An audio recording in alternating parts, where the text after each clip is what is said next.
Welcome back to the Truvix Podcast. Today we have a truly unique and inspiring story from the world of property management. We're sitting down with the father-daughter duo behind Ashdon Property Management, Michael Pearson and Ashley Lucero. Ashdon manages a mixed of single-family, multifamily, and commercial properties, but their mission goes far beyond just doors and leases. They're focused on paying it forward, helping accidental landlords succeed, and leveraging cutting-edge technology like AI, all while honoring a deeply personal family legacy. Michael and Ashley, thank you for joining us. Thank you so much for having us. Thank you very, very you. much. It's good to be here. Thank you. All right, Michael, your origin story. You mentioned getting into real estate, investing after a major life change in 2008. Can you walk us through that journey from being a solo investor to co-founding Ashdon Property Management in 2012? Absolutely. They always say, out of great things that happen in your life, many times there's something that's pretty traumatic that actually happens first.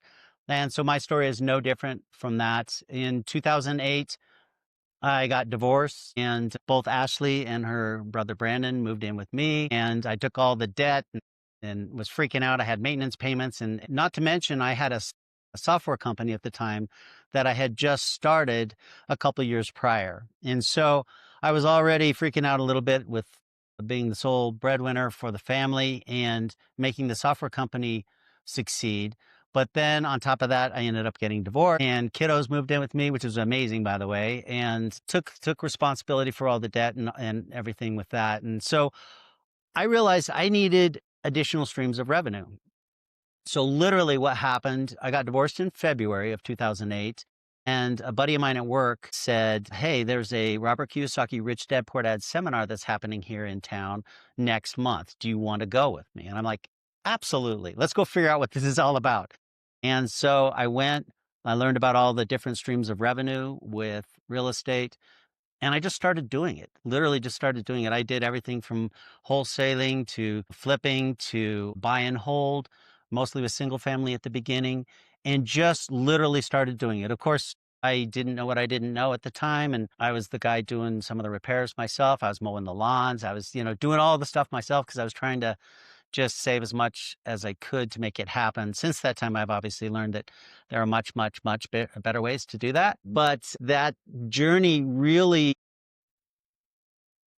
made me realize that, yes, this is a viable path, but I had my day job, which was the software company, and all my energy really went into that. So I was doing this at night. And the cool part was, as it started to grow, and then Ashley and I would always just chat with her at night, like, okay, she'd be asking what I'm up to and what's happening there, because she was in college at the time. And as it started to grow, I realized that this is absolutely impossible to manage myself. I need to have a property management company involved in it. But I looked around and I didn't really like what I saw in terms of the property management companies that are out there. And so we were talking, and I said, hey, do you want to do this together? And we can create our own property management company. We can create a company that is doing what I want as an investor. So I can wear multiple hats. I'm the property management side, but I'm truly, first and foremost, the investor side. And I really want something that caters to the investor as I see it. And my background's engineering, so I'm kind of anal with spreadsheets and all those things that go into it with making sure the systems and processes are in place. And so that was the inception of Ashdon Property Management. By the way, the name Ashdon comes from Ashley and my son Brandon. So that's where the name comes from. That's awesome. And actually was my next question, the why behind Ashdon, and you Oh, mentioned it, and I was gonna ask Ashley, it's deeply personal, Yes. right? Combining your guys' names, your Yeah. name and your brother's Brandon. Now, how does that family legacy and the desire to pay it forward influence the integrity and mission of the company today? It's everything. I mean, truly, it encompasses everything that we do. I mean, just for starting, when I was kind of catapulted into real estate on a number of levels with after my dad had started in 2008, and then after the passing of Brannon in the Marines, it hit us hard. And from that point forward, really the mission to pay it forward and be able to have the choice to spend time with your loved ones and doing what you want to do is the ultimate. It's the ultimate. You don't have to make that choice. So how great is it if we can be in an industry where we can help landlords and investors do that exact thing? I mean, just that deep-rooted, that's the legacy that we want, is you're spending the time where you want to spend it. That's why landlords and investors pick a property management company in the first place, is because they don't want to manage it by themselves and they want somebody that's an expert at doing it. And so they can go and take their time and spend it the way that they want to spend it. And I think it's something we're very passionate about. And then especially after the loss of Brandon, it's something that, now with our own families, it's like, it's so important to make sure that you have that time and that you're doing what you want to do, because it's never guaranteed. Every day is, you never Yeah. know. You're not guaranteed tomorrow. And just to more clarification background on Brandon and what happened there, he was in the United States Marine Corps stationed in Afghanistan, and he was killed on November 4th, 2010. So this was just 2 years after starting the investment stuff. And, the things that you see in the movies with the Marines in the dress blues coming to the door, that's real. That's absolutely real. So it calibrates everything when something like that happens. Yeah, we actually just got done being at the 250th Marine Oh yeah, celebration this year at we went. Wings Over the Rockies. Yeah, Celebrate got the to Marine go Corps there. birthday. It's been So 15 years, 2 weeks ago, a couple weeks Yeah, ago. exactly. Yeah, So that really, it encompasses who we are, why we started this. It goes so much farther than just managing properties. It's really about getting owners and investors where they want to be and being that shift for them that they're able to go do that. Because without a team or without the experts in whatever field you're in, you need that. You need that to be able to go shift your focus somewhere else. And so that's really our purpose, is to be that shift. So that way owners, investors, they can spend time, making a difference. They can spend time with their families. They can spend time with their loved ones. If there's a medical emergency, they're not having to worry about all of these other issues, things that is going on with their properties. They can have somebody that knows what they're doing, knows transparency is there, and then they can shift that focus. So it's a big part of what we do. And Brandon's definitely been the main focus, I think, ever since, and why it was so important why he nailed it with the name, I think, is just yeah, because every piece of that Brandon is a part of. So we love that. And we want to help people learn. I paid literally hundreds of thousands of dollars for training, for mentoring, for learning how to do things the right way, and trial and error, a lot of trial and error. So partly our mission is really to help people start here instead of here in their journey. Many times you actually used the word earlier, I think accidental landlords, where, something happens in their family and all of a sudden they get a property or maybe, the kids, they're baby boomers, the kids have moved out and now they're like, well, I've heard about this real estate thing. Do we keep the house and do we rent it and then move into something smaller? What do we do there? And so by taking the experiences that we've had now for this many years, there's a lot of experience that we've got now, that on all sides of it, the different streams of revenue on the real estate investing side as a whole, to help guide people through that, to help maybe pick the stream that works for them, that they like, that they're passionate about, or maybe just based on their risk tolerance, what they're willing to do.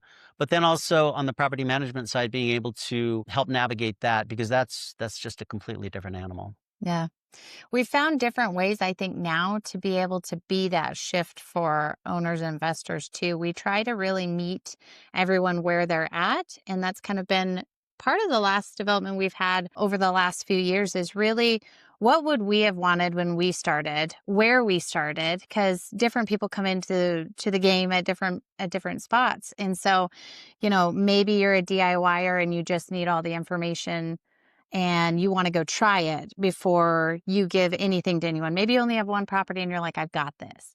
But you want to have a kind of a blueprint on what to avoid or anything like that. So we've developed even mini courses. We've got another one. Written books. Yeah, we'll go. Yeah, definitely.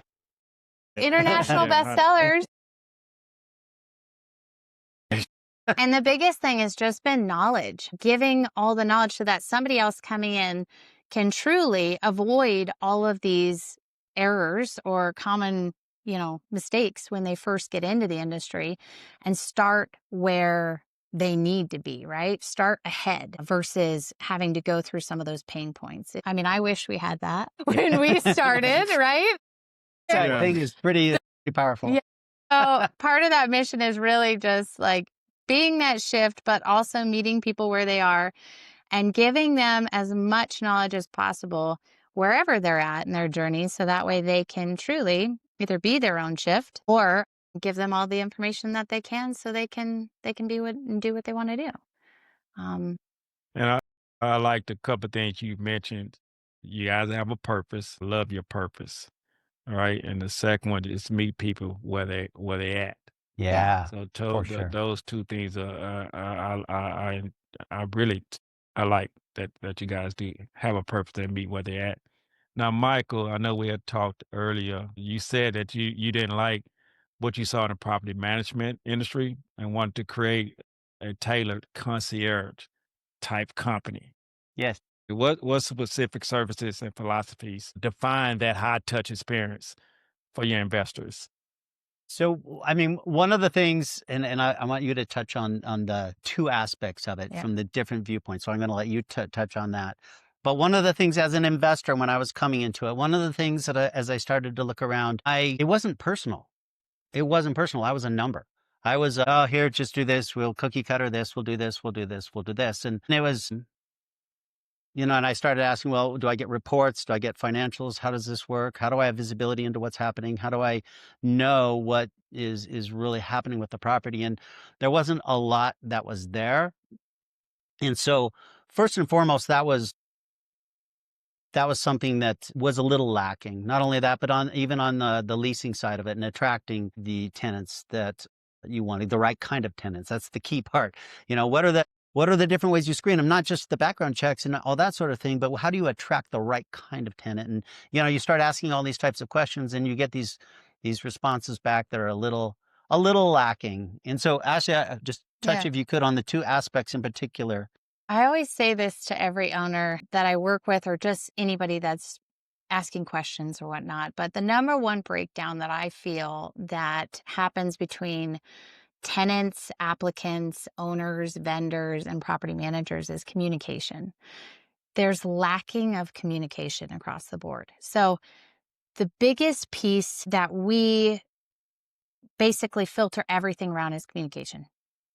That's number one. After communication, we talk about two different experiences, the resident experience and then the owner experience. Both are extremely important and both are huge integral pieces into what we do. The resident experience is just as important because you want to retain long-term quality tenants, right?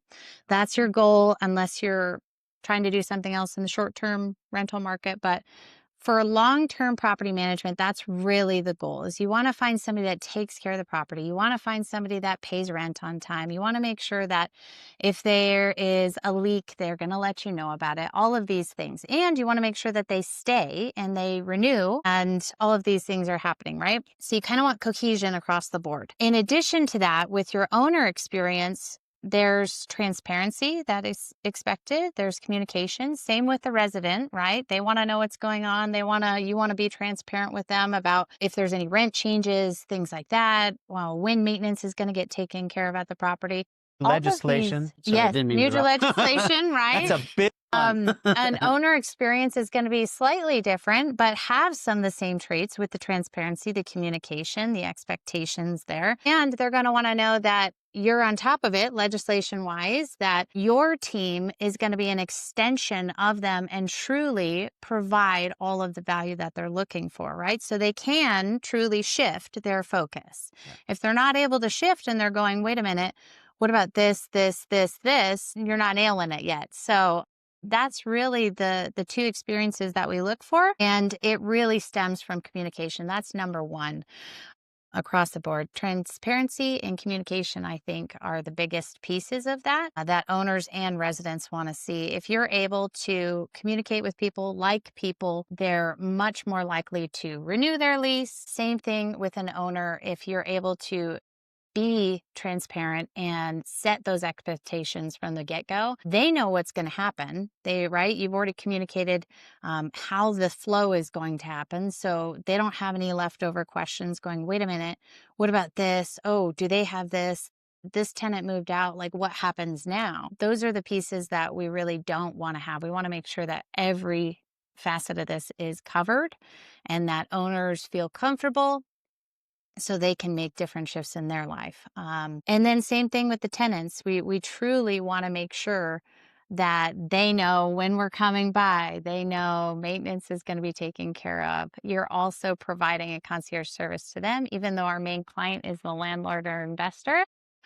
We also are providing a service for tenants. We want to make sure that the property's kept in a nice condition, right? And that's number one, is what is their asset looking like? Is it performing? We'll do annual ROI checks with investors or landlords where we can identify where there's gaps or where they can improve. And then all of this kind of ties into the new legislation changes. What are we able to do? What are we not able to do? And there's different team members there. Like, we've got attorneys that we work with, and they definitely give us the rundown now of all the different pieces, so that way we can provide the best service on our end. Okay. All right. Great answer.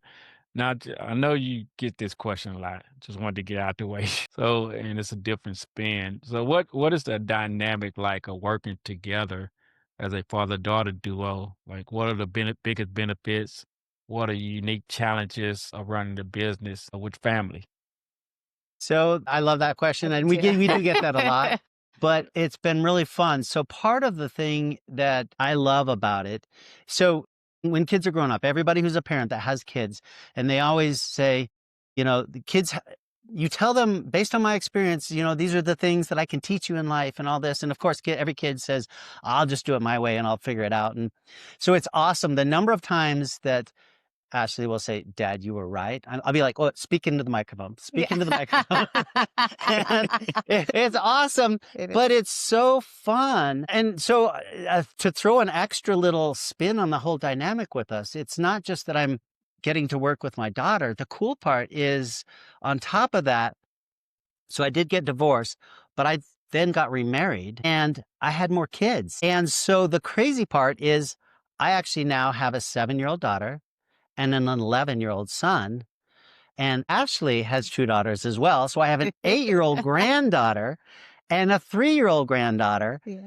And they play together like cousins.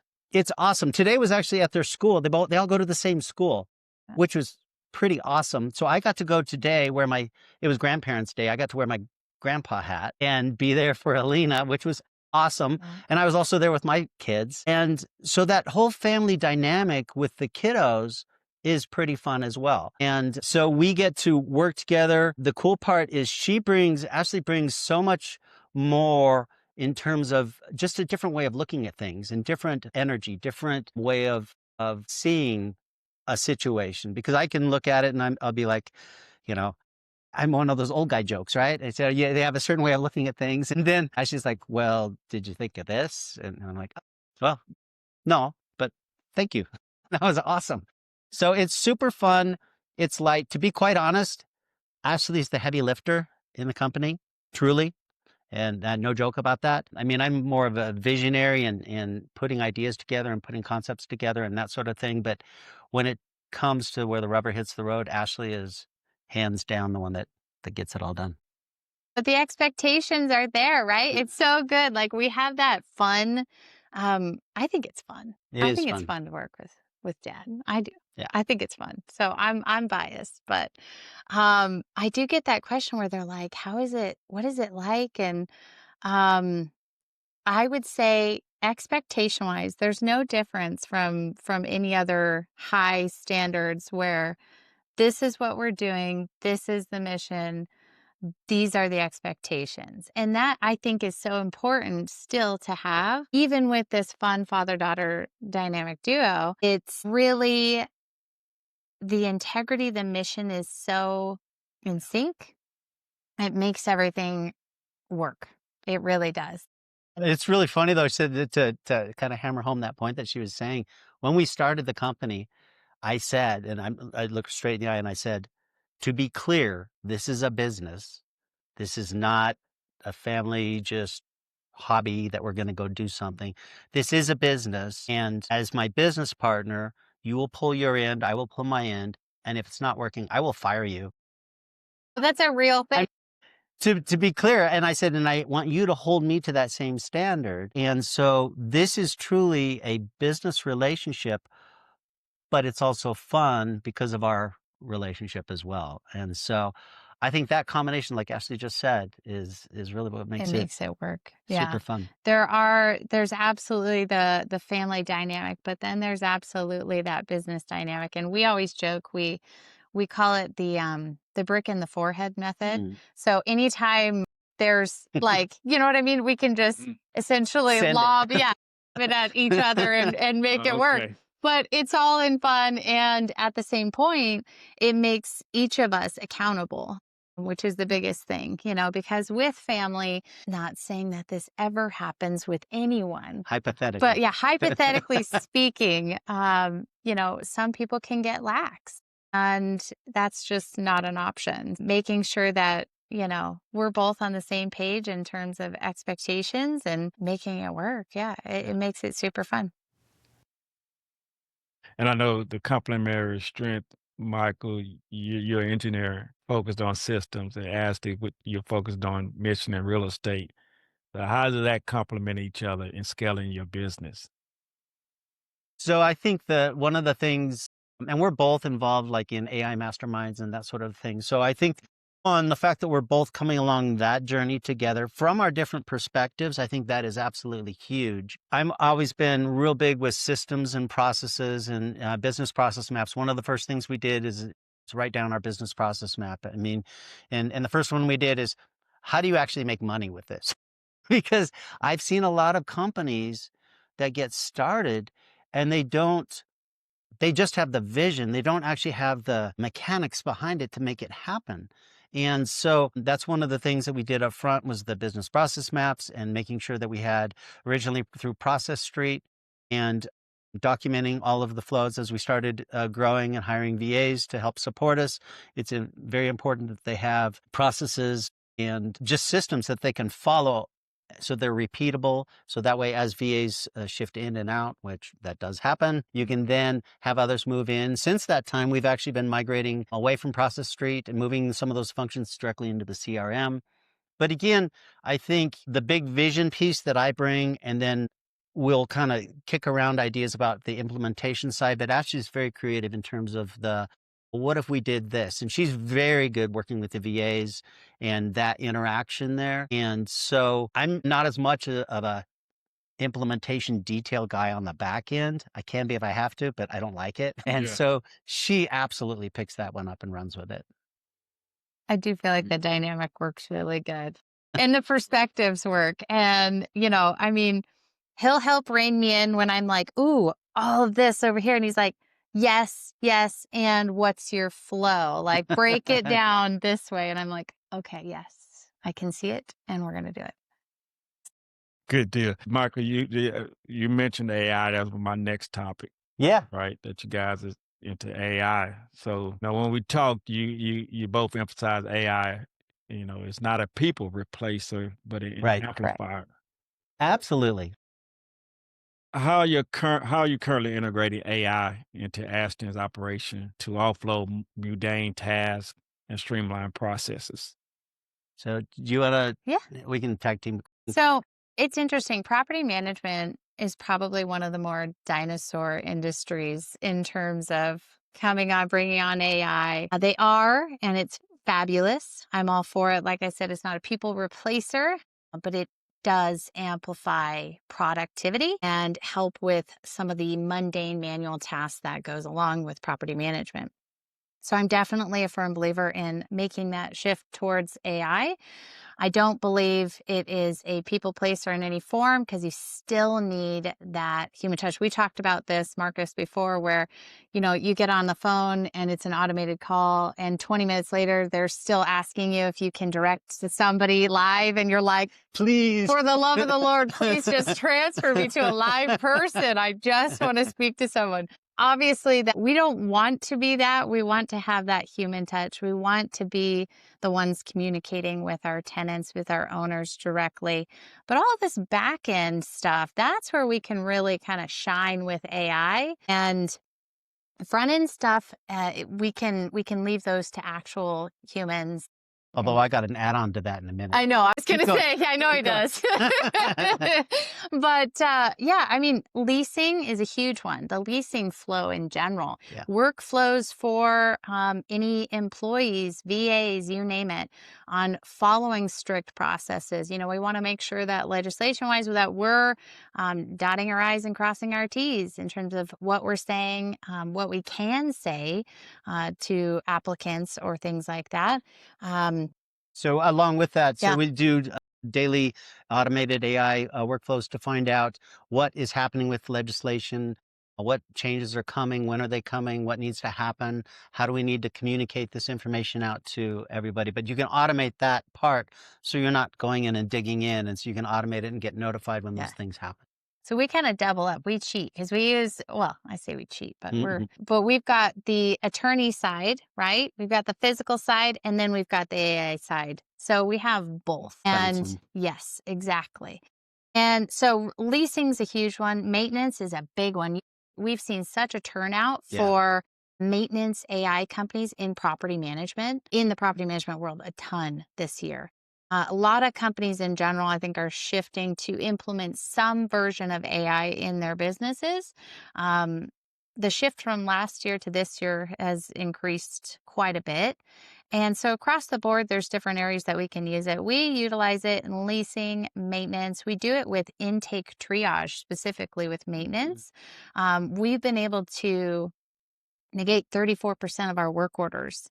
So without having to send a vendor out and spending that time or extra money for owners, we're able to actually diagnose, triage, and then get somebody live on the phone, even If necessary. 24/7 if they need, Yeah. to actually diagnose and see if that work order needs to be pushed through or not. Sometimes it doesn't. Sometimes a thermostat just needs battery changes. And Yeah. then you're good. Yeah. So having that intake triage is really important just on the maintenance front. Same thing on the leasing flow, automatic messages to applicants, self-guided tours. You have all these different pieces that, a few years back, they weren't really present or as readily accessible as they are now. But in the day and age that we're at now, everybody wants things instantly. They want a response, within 30 seconds. They want to know, I can see this property now. Hey, I'm at the door. Can I schedule a showing right now? I'm here. And so being able to have the ability to achieve those goals, right, for those applicants and for this ever faster flow we seem to get into in our world is helpful. It's very helpful. And then, like I said, having that human piece as well to make sure and kind of be the oversight for everything and ensure that human touch is really important. Right. And that's on the back end side. So she described all of the back end support functions that we're doing with it. Another one that we're doing on the front end as well, and this is both resident facing as well as owner investor facing as well, is we've created clones. So she has a clone. People like talking to her clone better than me, weird, but it happens. And the idea is not to spoof people and say, well, that you're really talking to us. No, that's not it at all. But what we do is we load the knowledge base associated with those clones such that people can truly ask questions and they will get an answer that we would give them. Yeah. And so we've rolled it. Is it officially hooked to the website now, or is it? It is. Okay, so it is on the website now, but we've also looked at other ways of tying it in to just enhance the experience. Because as Ashley talked about before, you've got the investor owner experience, you've got the resident experience. And if we can enhance that and just make that a little bit more streamlined from each one of their perspectives, then that's just, again, part of our vision and mission to make it Yep. easy for people. And pass that knowledge on, right? Yeah. And pass it on when it's 2 a.m. and an investor is going through our course and they're like, hey, I've got this property and I need to execute I've got this by question. next week and I've got this question and hey, I went through this and I've got a question now. Great. I mean, we've been there at 2 a.m. and I've had questions. I'm like, gosh, I got to wait until tomorrow. Are you kidding? Yeah, so this gives people another Yeah. resource. And the AI clone will help them Absolutely. get the Yeah. answers. And that was actually my next got a questions It is in teaming like up. got a Marcus? questions in him. Actually, I was going to talk about the AI clone, but what kind of questions are they designed to handle? Can you elaborate a little bit more? Yeah, they're actually designed to handle a vast variety. And what I mean by that is we've obviously teed up our clone to be able to handle all of our, say you are doing coursework through us, it's able to triage and handle questions through any of our mini courses, our grab and goes, or the large investor landlord success blueprint course that we have, able to handle anything from questions specifically in each module, all the way to, let's say, a resident has questions on what the specific move out requirement is for us. Or let's say they have questions on pets, it'll go through. Or let's say Lease they want to questions, schedule a self-guided tour, it'll divert them on where to go for that and give them that information. So, or our mailing address or anything, anything on the resident front, anything on the back end course logs. And then with the owners in particularly too, it gives them information truly on what kind of experience we want to provide. But if they have specific questions on where we manage, what we manage, or how they can manage. I mean, truly, leasing, fair housing. If they have a question on fair housing and how to go about doing something related to that, or they can ask any question related to that, or leasing practices, or vendor relationships. They can ask, I'm looking to get new vendors. What are the key vendors that I should use? It'll answer the question for you. You'll get HVAC, Okay. you'll get electrical, you'll get Yeah. plumbing, you'll get all the Yeah. key things. And so for newbies that are coming in, accidental landlords or whatever you want to call them, it's a good resource to ask questions. You can even say, I don't know what I don't know. Can you tell me I just got a property. Can you tell me the top 5 things I should be doing right now? You can ask that question. Yeah. And the piece that I like about it too, so you can actually, we've gotten it to where you can be on a desktop or mobile, right, messaging my clone, or you can actually call it. Yeah. And it sounds pretty good. I'll be Sounds honest. pretty close to her. And the best part is, like I said, it's all about transparency. So from the get-go, if you do call my clone or message my clone, she's very clear that she is not the real me and she wishes she was. But she's not, but she'll do her best to help anyone out. So that's very clear up front. So that way nobody gets the wrong idea that they're actually messaging me. Likewise, they can still always find me if they have additional questions, or if they're like, hey, I started talking to your clone and now I want to pick up where we left off. And I'm like, okay, let's do this. But it's pretty great. Great. Now let's the evolution of growth. Any one of you guys can answer. You have 161 doors now.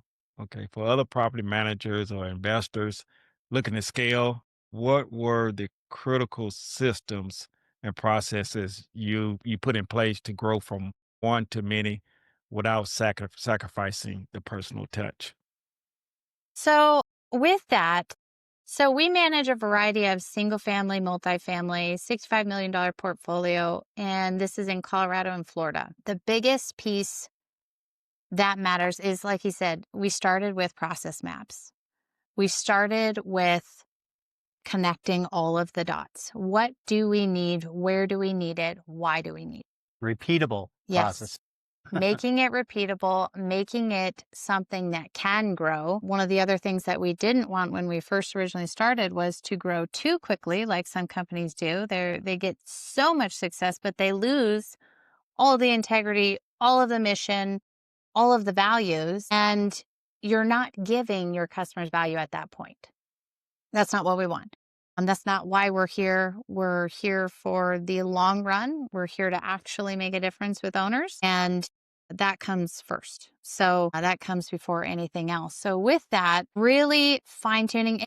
And this is where we talk about this in our course. You can do this. We teach how to do what we do. And whether you're starting out small, the biggest thing is figuring out what you need. Well, you need transparency. I talk about it a lot. You want to know your numbers, right? You want ease of payment for tenants. You want to see all your financials. You want to be able to have these reports. Well, what about maintenance? Well, if you're not picking up the phone at 2 a.m., you need to have maintenance plan. And so And a deep maintenance plan Yeah. on each of those areas. And so Yeah. not just one vendor, a list of vendors. We learned that. So we go into all of this, but the reason for all of this, there's a purpose behind each one of these things, and what it does is it's a checks and balances essentially for whether you're doing this yourself or whether you're a property management company that's starting out. You want to be able to see what's not working, why, and be able to resolve it with, let's say, rentals, anything, unit turns, you name it. But you want that data. It's important. And you want that data to be able to maintain a good resident experience and a good owner experience. So we started out really by asking the numbers guy and just, strategically, what do you want to see? As an engineer, what do you want to know? And that's truly, that was the question that prompted, okay, well, I want this, this, this, this, this. Okay, great. And then we started triaging different systems that had that ability. And then we've crossed into using different systems and combining them and really providing the experience that we have today. But it's been Just to elaborate on that a little bit. So she talked about the system, the back-end system we use. We literally, I'm an engineer. Of course, we did a trade study. And so I've got a spreadsheet. And so we literally went and did research on all the products that are available. And then we did the capabilities that those products have, the pricing associated with it. But we chose the products we did. Originally, we chose some that, because I didn't have the bigger vision of scaling at the time, kind of did. But we really kind of early on, even though we were much smaller than what the system could do, matter of fact, the system we're on can scale just tremendously large. But we actually went in with the end in mind. And I know that's sort of cliche and people say that a lot, but start with the end in mind is really what we did. And that trade matrix that we put together, and it's for all aspects of it. So it's, how are we doing our processes, the different widgets that you put together to integrate to make that process work, which are the best ones, which are scalable, which are not scalable. And that sort of thing. So that was a big part of that process that we did. Another aspect, you talk about scaling. Everybody wants a VA. Everybody says, oh, I'm going to scale. I'm going to get a VA. Then I don't have to do it myself. Don't do that until you've got it down and you've got this process down and documented and in a way that all the questions you're going to get, because you will get them, and how to, it's that forest for the trees thing, right? You think you've put together a process doc and everything that will tailor and guide somebody through a process. And lo and behold, somebody will ask you a question you never even thought of. And it does happen. So make sure you've done those processes yourself. Solid. VAs are a great addition in terms of scaling and growing once you've got that down. But that is a critical piece to that. You have to have that first. That was the number one thing way back when we first started. The number one question that I asked him, I said, what do you think will be the hard part about this? And he said, it's not going to be any of the day-to-day. It's not going to be managing the homes. It's going to be managing our internal people. It's people. It's managing people. And just even the alignment for how we if we do hire additional, that process for making sure alignment with our own company's mission, vision, values, that's first. If they don't meet that among a whole list of other, then it's not a good fit, because that's number one. We want the people that we're working with, we want to be able to just like, okay, first of all, these people are people we can bring to a family dinner. Like, that's number one, right? We Would like you hang them. out with them? Would you hang out with them? Number two is it's absolutely what we're doing. Are you aligned with where we want to go and with what this entire purpose of this is for? And if the answer is no, and I'm just looking for a side gig, it's probably not going to work out. Yeah. Yeah. All right, I love it. So I know you guys develop courses and grab and go documents for DIY landlords. Mhm. What is the most common mistake you see these DIYers make, and how do your resources help them avoid the pain and struggles you went through? Yes, that is number one. Avoid the pain. One of leases. There's a bunch of them, but leases are one. I mean, people will grab something off, they'll chat GPT it, or they'll grab a lease off off the internet somewhere that they just found, and then they'll just take it and run with it. No. Just from a keeping yourself out of hot water perspective, I don't recommend that. Or if you do that, that's fine as a starting point. But please, especially with all of the legislation changes that are out there, and it's state by state. And so you can't even have one size fits all. It's truly state by state. And you need to have that vetted by a real estate attorney in that state. That's one of the areas. And so one of our courses, we talk about the lease, the different parts of a lease, and why you have them in there, why you don't have them in there, things that you can put in there, things that you cannot put in there. And so radon disclosures, disclosures, lead-based paint disclosures, when you have to provide it, how you have to provide it.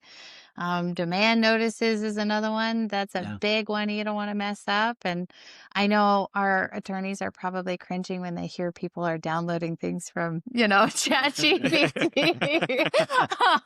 We're not attorneys, but I would absolutely suggest if you are doing it, you can absolutely do it yourself, but you need to create your team. Like everybody's, creating a team of experts. You need to have a team of experts. That's what this is. So whether you're hitting the easy button and you're going, okay, they're managing it for me, and they're the experts, or I'm going to do this by myself, but hey, I need to find an attorney that can vet this information and tell me what I need to do or what I can't do. But going it alone is very risky in the climate that we have with just leases. I mean, that was just one topic, let alone the full management of a property. There's so many different aspects and so many different situations just even that can occur. And so you really want to have experts on your side that you can go to for questions. And the leasing process, you may have asked about the different areas, the leasing process. What can I ask? What questions can I ask? What can I not ask? How do I make sure I'm in compliance with fair housing? Tenant screening. The whole tenant screening piece. Even forming a company, we have a piece that talks about, all right, here I am. I'm a real estate investor. What do I do? So, we talk about the different structures, entity structures you can create, the fact that you need a separate bank account. How do you create an EIN? All of the just mechanics on the front end. And when I first did my first company way back when, and I paid a lot of money to some organization to create the company, you don't need to do that. My lesson learned is you absolutely do not need to do that. We can even help you with that. But there's a lot of those types of things. You don't know what you don't know. And so what we've tried to do is put the experiences that I went through, that Ashley went through, and the things that we wished we would have known early on. We tried to make little mini courses or, grab and goes or the full-blown course to be able to answer some of those questions. All right, good deal. So I know when we talked, you identified two major challenges in the current market that you guys have in the current market. And you keep bringing it up. One is staying ahead of legislation changes. Yes. And embracing the residents' experience. Which piece of legislation or trend is currently the most challenging to navigate? Okay, so there are definitely some coming through the pipeline.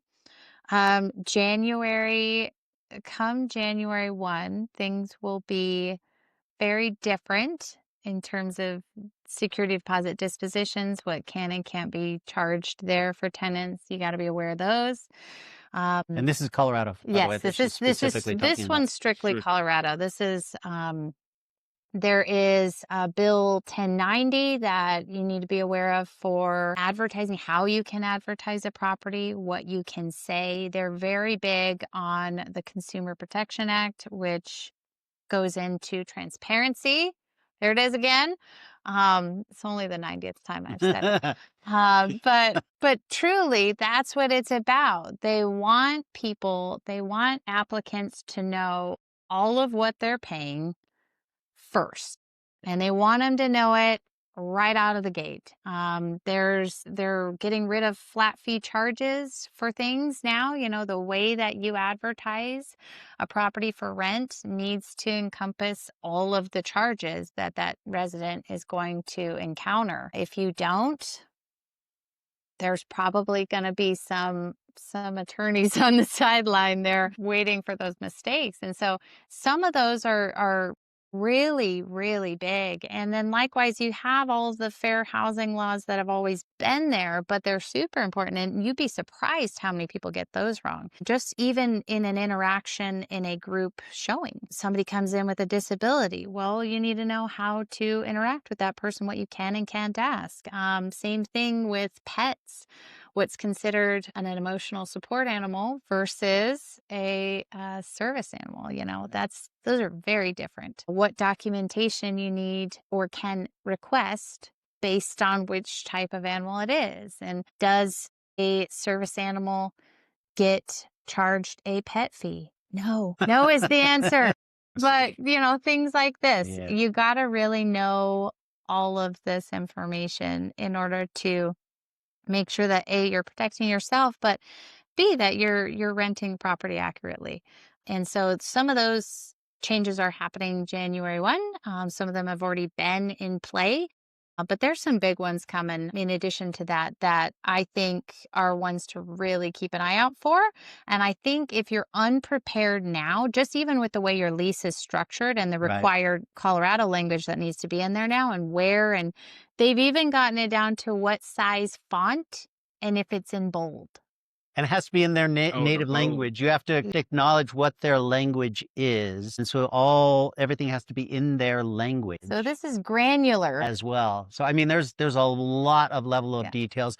A couple of years ago with a radon piece, where when they sign the lease, they actually have to sign the radon piece first, then the lease. I mean, it's They can't actually even see the orchestrated lease, down yeah, to before the they- order of things that are Mhm. done.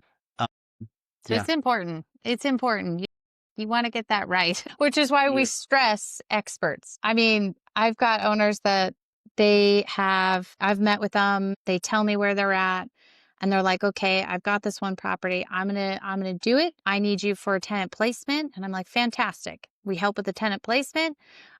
A year later, they're like, I do not want to get another phone call. You are managing this now. I'm like, fantastic, wonderful. We're here to help. Okay. But it's definitely something that you want to be on top of. And I don't want to scare anybody because truly, like we have information and courses on how to do what we do. But the biggest thing is really making sure that you have experts. And if you don't have experts, find an expert. Yeah, they're out there. There. Get a bookkeeper. I mean, Yeah. little things. That's I one mean, of the just experts. to make Like things that. work Yeah. well in the back end, Yeah. you have to have a bookkeeper that's reliable, that keeps that part going. And I mean, I've actually started and had very successful businesses in multiple different disciplines. And so one of the things I've learned early on is I don't want to be the smartest guy in the room. I want to surround myself with the smartest people at what they do. And so I may be good at one thing, but I want to have bookkeeping is not one of them. I want to have a good bookkeeper. I want to have a good attorney. I want to have a good banker. I want to have all of the different pieces, the vendor systems that are in place and the relationships that you create there, it's key. And no matter what business you're going into, or just whether it's a business or just your life, it's good to have that list of people that you can call, even if it's just your personal residence or your personal situation that you're like, wow, I Or a need mentor or something. I need Yeah. a mentor. I need a realtor. I need a attorney. I need a banker. I need somebody to fix my furnace. All of those pieces are Yeah. key. And that just ties back into the highest and best use of time, right? If you're truly Yes. shifting, then you want those areas covered. And you want to be able to go, okay, I know exactly who I'm calling for this. Yeah. You know, Those are definitely facts. Facts. Let's look ahead. What is the biggest opportunity you see right now in property management firms that are willing to embrace technology and adapt to the changing market? One of them I think that you can do, and it's also an incorporation of AI with it, is to be able to better identify and more efficiently identify that ideal. You always hear people talk about their ideal ICA or ideal customer avatar. And really it's for this particular property in this location that has this sort of economy around it. Who's my ideal client? Who's the ideal tenant for that property? And I think you can use the AI stuff to market better to the people that would really flourish in that kind of environment. And whether it's, the type of work that is around there, is it high tech? Is it blue collar? Is it factory? Is it, a lot of restaurant work? And you can really find a situation, because that's the key is you want the people that are looking for a place, they want to find a really cool place in a place that supports their lifestyle, that supports what they do for work, that supports the things they want to do when they're out of work. Um, I mean, off work, not out of work. And so being able to connect that, I think that's one of them in particular, that the use of AI to be able to make that match happen easier.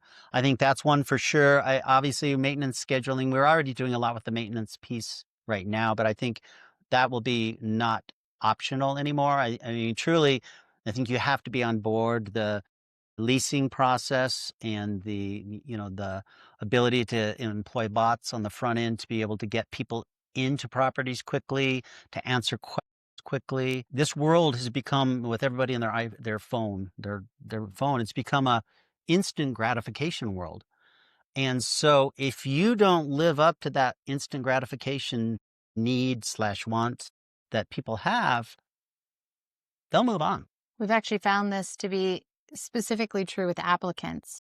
If it takes you more than 5 hours, I think it is, you lose 60% of your applicants after 6 hours, if it takes you 6 hours to respond.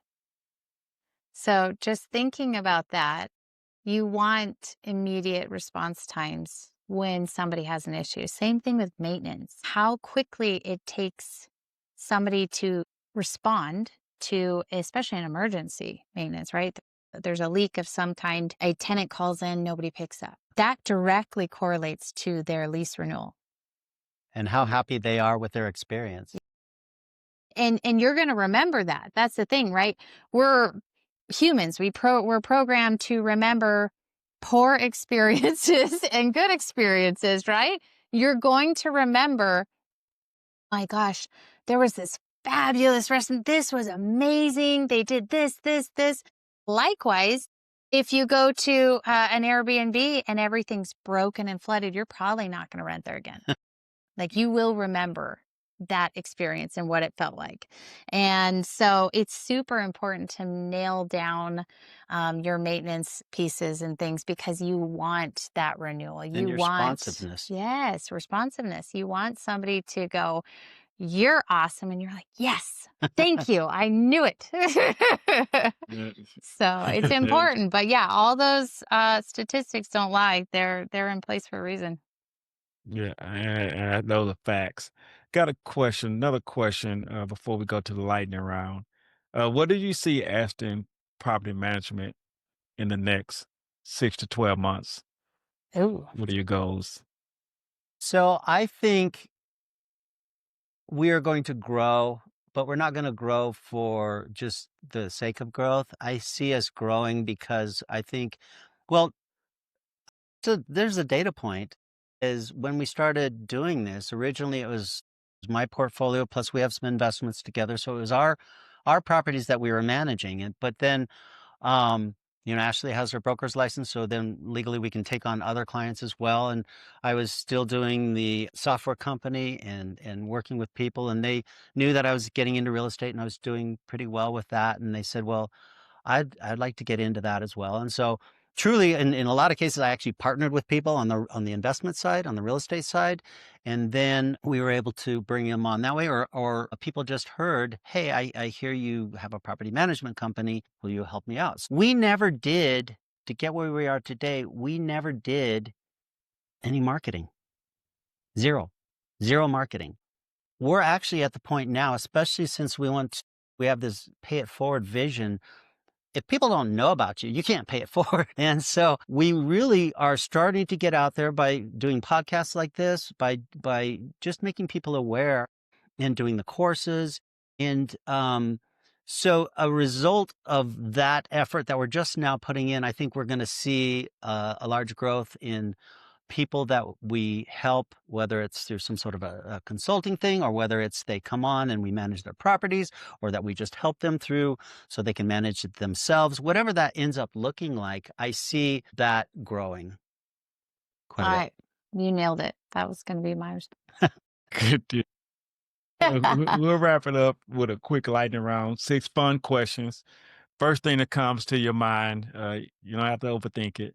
All right. Number 1, who is the more strict as a boss, dad or daughter?